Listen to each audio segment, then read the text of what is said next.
नमस्कार शेतकरी बंधूंनो, स्वागत आहे आपलं कृषी समृद्धीमध्ये. आणि मित्रांनो, आज दिनांक 30 जून रोजी आपल्या शेतकरी बंधूंच्या खात्यामध्ये जे आहे ती कर्जमाफीची रक्कम अजूनसुद्धा जमा झालेली नाही. आणि त्यामुळे आता नेमकी 30 जूनला होणारी कर्जमाफी नेमकी कधी होणार आणि आपल्या शेतकऱ्यांच्या खात्यामध्ये कर्जमाफीची रक्कम कधी येणार आणि कधी या शेतकऱ्यांना कर्जमाफीतून मुक्ती मिळणार, त्यासोबतच जे काही आपले नियमित कर्जदार शेतकरी आहेत तर त्यांच्या खात्यामध्ये सुद्धा 50 रुपयांचं प्रोत्साहन अनुदान आहे, तर ते सुद्धा आपल्या शेतकऱ्यांच्या खात्यामध्ये कधी येणार या संदर्भात एक अतिशय महत्त्वाची माहिती, महत्त्वाची अपडेट आपण आजच्या व्हिडिओच्या माध्यमातून पाहणार आहोत. परंतु त्या अगोदर जर चॅनलवर नवीन असाल तर ताबडतोब अशाच नवनवीन तसेच महत्त्वाच्या अपडेट मिळवण्यासाठी चॅनलला सबस्क्राईब करून सोबतचं बेल आयकॉन दाबायला मात्र अजिबात विसरू नका.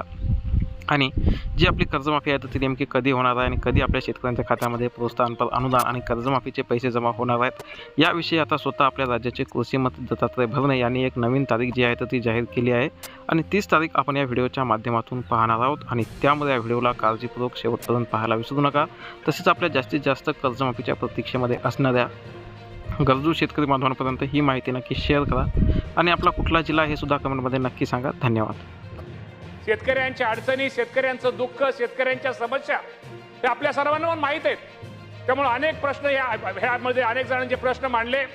मी सर्व सदस्यांना एवढं प्रामाणिकपणे सांगतो की साधारणतः मुख्यमंत्री महोदयाने जी जाहीर केलेली जी शेतकऱ्यांची कर्जमाफी आहे, साधारणतः प्राथमिक अंदाजानुसार आज आपण अजून आकडे घेतोय, साधारणतः त्यामध्ये 56 लाख शेतकऱ्यांच्या वर आणि अजूनही 56 लाख शेतकरी आणि साधारणतः 36,585 कोटी रुपयाची रक्कम इतकी माफी आपण देतोय. अजूनही त्यामध्ये सदस्यांनी पाठीमागं यामध्ये काय सुधारणा करणं गरजेचं आहे, काही निकषामध्ये काही अटीमध्ये बदल करणं गरजेचं आहे. या बाबतीत मुख्यमंत्री महोदयांना आपण सगळ्यांनी त्यावेळी सभागृहामध्ये अनेक सदस्यांनी, विरोधी सदस्यांनी पण गोष्टी चांगल्या मांडल्या, शेतकऱ्यांविषयी मांडल्या.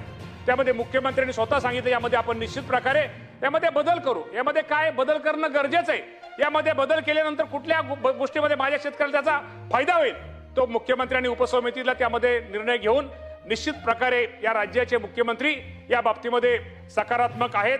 आणि आपल्याला परत तुम्ही उद्या म्हणसाल की मुख्यमंत्री म्हटले होते की 30 जून पूर्वी कर्जमाफी दिली जाईल. ही गोष्ट बरोबर आहे, परंतु आपल्या सगळ्यांना माहिती आहे की आज आपलं हे अधिवेशन चालू आहे.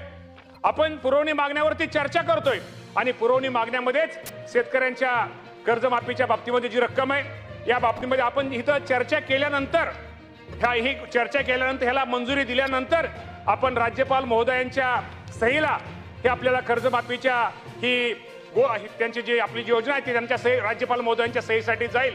आणि राज्यपाल महोदयांची सही झाल्यानंतर साधारणतः 5 जुलैच्या नंतर ह्या कर्जमाफीची रक्कम ही माझ्या शेतकऱ्याच्या खात्यामध्ये अदा केली जाईल. हे पण आपल्या सगळ्या सदस्यांना, आपल्या सर्वांना या बाबतीमध्ये मी सूचित निश्चित प्रकारे करतो. मित्रांनो, पावसाळा सुरू झाला की एक गोष्ट नक्की होते. एक होता नेमकं रात्री जेवताना मोबाईल चार्जिंगला लावलेला असताना किंवा मुलं अभ्यास करत असताना लाईट जाते. पण आता त्या काळजीला फुल स्टॉप. फ्लिपकार्टवर 400 ते 500 रुपयामध्ये मिळणारे हे इमर्जन्सी बल्ब्स वीज गेल्यानंतरही 3 ते 4 तास उजेड देतात. एव्हरेडी, हॅलोनिक्स, बजाज आणि पॅनासॉनिक हे 4 जबरदस्त पर्याय आहेत. एकदा चार्ज झाले की लाईट गेल्यावर आपोआप सुरू होतात आणि संपूर्ण खोली उजळून टाकतात. पावसाळ्यात वारंवार लाईट जात असेल तर हा छोटासा खर्च तुमची मोठी अडचण दूर करू शकतो. म्हणून डिस्क्रिप्शनमध्ये दिलेल्या लिंकवर क्लिक करून तुमचा आवडता बल्ब आत्ताच बघा.